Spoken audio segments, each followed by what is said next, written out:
Hello guys, welcome back to my channel it's flower. Guys, আজ কোনো রোপণ করার ভিডিও দেখাবো না। আজ বলবো কিভাবে গাঁদা গাছের যত্ন করবে। গাঁদা গাছে এই সময় কিছু সমস্যা দেখা দেয়। গাছের পাতা সাদা হয়ে কুঁকড়ে যায়, গাছের পাতায় ছত্রাক দেখা দেয়। এগুলি সাধারণত পুষ্টির ঘাটতিতে এবং পোকামাকড় আক্রমণ করলে দেখা দেয়।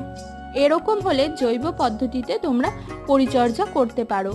আমি প্রথমে কিছুটা নিম পাতা বেটে নিয়ে সেটি জলের সাথে মিশিয়েছি। তারপর সেটিকে ছেঁকে গাছের পাতায় এবং গোড়ায় দিয়েছি।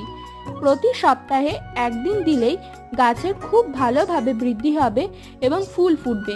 এছাড়াও তোমরা সর্ষের খোল ভেজানো জলও গাছে দিতে পারো, এতে কিন্তু গাছ অনেক ফুল ফুটবে। তোমাদের যদি আমার ভিডিওটি ভালো লাগে প্লিজ লাইক, শেয়ার এবং সাবস্ক্রাইব করে দিও, এবং তোমরা আর কি কি গাছের ভিডিও দেখতে চাও সেটিও কমেন্ট করে জানিও।